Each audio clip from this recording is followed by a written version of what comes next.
اب ہم اگر ویسٹرن سویلائزیشن میں دیکھیں نا تو کیا ہوا, عورت کی قدر ختم ہو گئی ہے.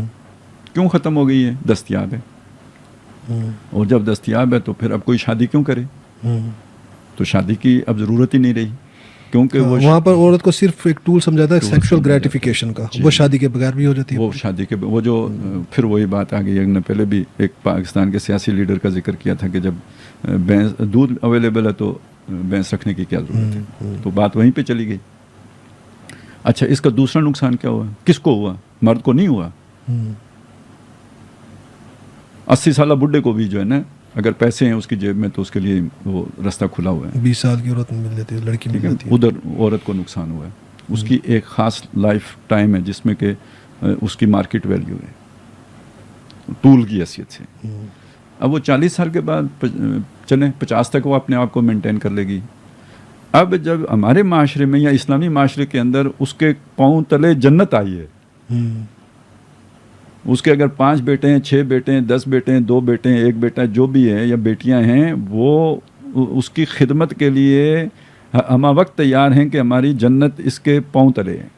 اور اس کی پاؤں کے نیچے سے زمینی اس وقت اس کے پاؤں کے نیچے سے قالین کھینچ لی جاتی ہے. یہ میں کہہ رہا تھا کہ آپ جتنے بھی آپ کا اچھی نیت ہو, آپ اللہ کے علم کے مقابلے میں کچھ بھی نہیں ہے اور ٹھوکریں کھائیں گے. اب یہ وہ شے ہے جس نے یعنی وہاں اب کیا ہو گیا, دیکھیں کہ اب اولاد کی خواہش ختم ہو گئی ہے.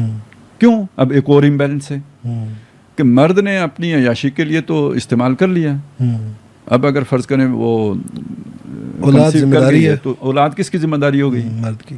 عورت کی ذمہ داری, اس معاشرے میں عورت کی ذمہ داری ہوگی نا, اسے سنبھالنا ہے. تو وہ تو اس لیے نہیں چاہتی کہ اولاد ہو کہ کل میں سنبھالوں گی کیسے. مرد ویسے ہی اپنی اس کے دودھ سے غرض ہے, اسے ذمہ داری پوری کرنے سے غرض ہی نہیں ہے. تو اب پورا معاشرہ آن سٹیک آ گیا یا نہیں کہ اب نسل آگے کیسے چلے گی. یہ تو تمہاری تہذیب اپنے خنجر سے آپ خودکشی کرے گی. یہ اس لیے کہا تھا نا جو شاخ نازک پہ آشیانہ بنے گا ناپائیدار ہوگا, تو یہ تو بڑی نازک شاخ پہ جائیں گے. وہ برابری کا نعرہ تو بڑا اچھا لگا آپ کو, شانہ بشانہ والا, لیکن انجام یہ صحیح. تو یہ خاص طور پہ جو ہے نا ویسٹ میں اور جو یعنی ارتقاء کے اعتبار سے جب ہم دیکھتے ہیں نا تو اسکنڈینیویا ہمیں ٹاپ پہ نظر آتا ہے. وہ وہاں پہ جو ویلفیئر کا نظام ہے, اور 2 خرابیاں ہیں بس. ایک یہ والی, یہ جو خواتین والا مسئلہ ہے, مرد اور عورت میں بالکل برابر کر دیا, حقوق و فرائض کا توازن. دوسرا یہ جو انہوں نے کر دیا ہے نا, یہ ویلفیئر والا کام بہت اچھا ہے, یہ اسلام نے اس کو کتنا وہ کیا ہے, لیکن اس کو جس طرح اسلام نے ساتھ ایک بیلنس بھی دیا ہے, یہ مطلب غیرت بھی دلائی ہے. یہ لوگوں کے ہاتھ کی میل ہے, یہ کوئی پسندیدہ چیزیں, دینے والا ہاتھ لینے والے ہاتھ سے بہتر ہے, یہ اس طرح کی چیزیں کر کے تو ایک انسان کے اندر غیرت بھی پیدا کی ہے. جبکہ اس معاشرے میں بالکل اسے برابر کر دیا. تو بہرحال آدمی جو ہے نا کمفرٹ زون سے نکلنا پسند نہیں کرتا. تو میں ابھی پرسوں ہی ایک رپورٹ پڑھ رہا تھا کہ یو کے میں سب سے زیادہ جو اسٹیٹس ہے جو ویلفیئر کے نام پر چیزیں دیتے ہیں اس میں سب سے زیادہ پاکستانی ہیں.